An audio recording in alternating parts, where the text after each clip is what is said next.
Welcome to my channel.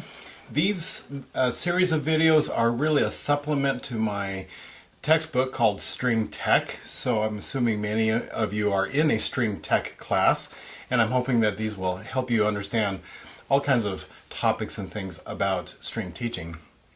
I also intend these for those of you who are teachers in a school setting, and perhaps strings is not your main thing. It's either band or choral, and you are finding yourselves teaching a string class and just need to understand some basics. And so that is what my textbook is Introduction to String Basics. I don't go into great details about a whole lot of things. It's just, hey, let's just kind of get a setup going and get started, right? Okay. And if you like these videos, click on subscribe. It really does help me, and I would appreciate that. All right, so when you watch an orchestra, you will see them hear an A from the oboe. The A has a very clear sound. It's a very cutting sound coming through the orchestra, and we can tune to that. And that is our reference pitch in an orchestral setting. And then what you see the strings do is they get their A in tune. And I've already talked about how you can reach around and tune and get your A in tune. So I've already gotten that A in tune, so just pretending an oboe's playing, and so there's my A. On an earlier video, I talked about just using reference pitch, and I referenced each and every one of these as if I was just plunking on a piano or using a tuner. The problem with a piano is that it is an equal temperament. Pianos need to be an equal temperament, but to me, they actually sound out of tune because we don't tune our string instruments with equal temperament. So in a school setting, you know, elementary, middle school, you're using reference pitches for probably the first 2 years, let's say. And probably in that third year, you want to start getting kids to hear some perfect intervals. What does it mean to be perfect? Okay, so we tune perfectly. So octaves, unisons, fifths, and fourths are all perfect intervals. And perfect meaning that when I play,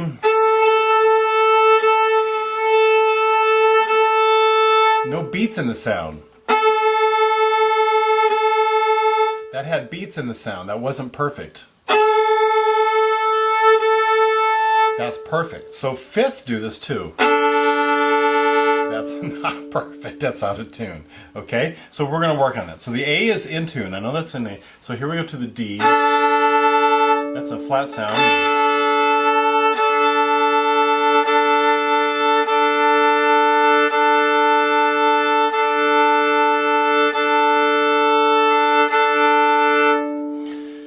Did you hear how I went a little bit sharp and then I had to bring it back down? So that's a perfect sound. Now what does that mean in terms of tuning with the piano, as I said earlier? Well, I tuned this perfectly. So my A was in tune with the reference pitch, the piano, but my D is actually a little bit flat from the piano.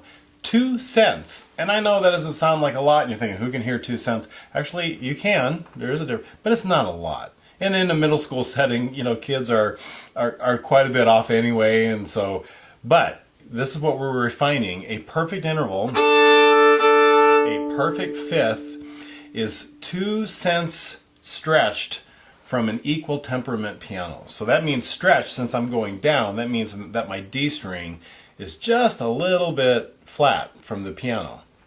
Okay, so think of it this way. My D is not in tune with the piano.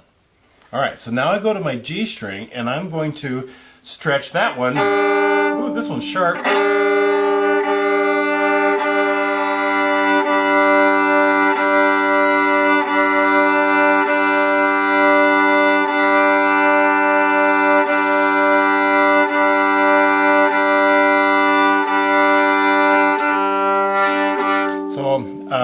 That one was sharp and went a little flat, and then I tinkered with it till I got it.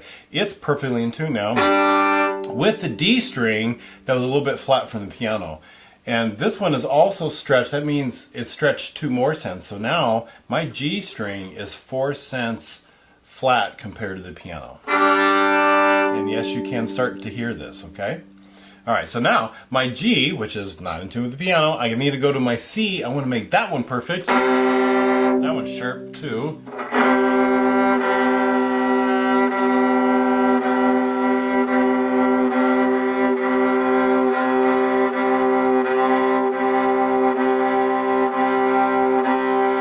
Sorry, that was a flat. I had to go quite a bit sharp.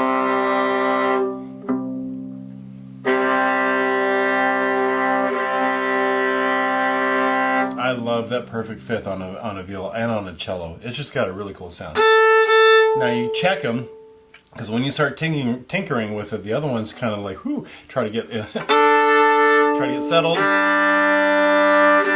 Good.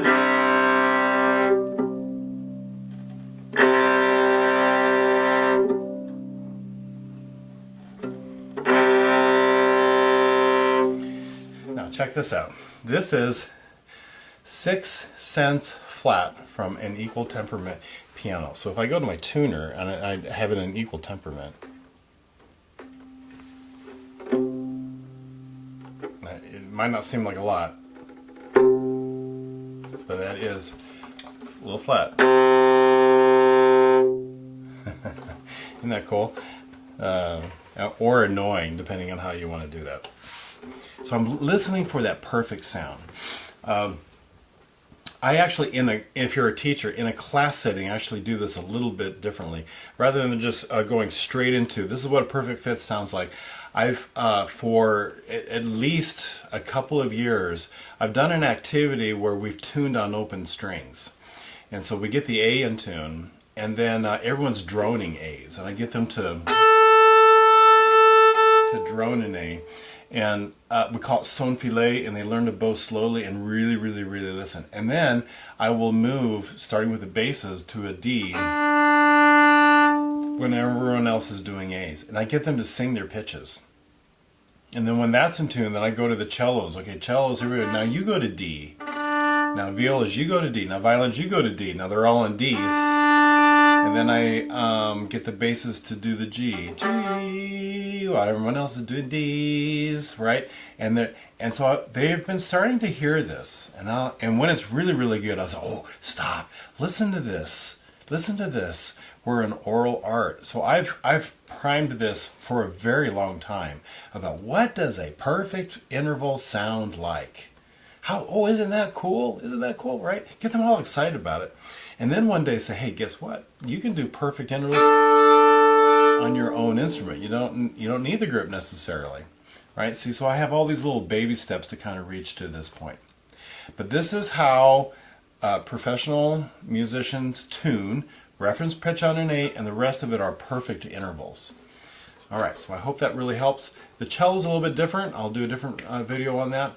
And the bass is a little bit different. I'll do another one on that. They also tune with perfect intervals. They just go about it in a different way, okay? All right. I hope you're enjoying these, and I will see you at the next video.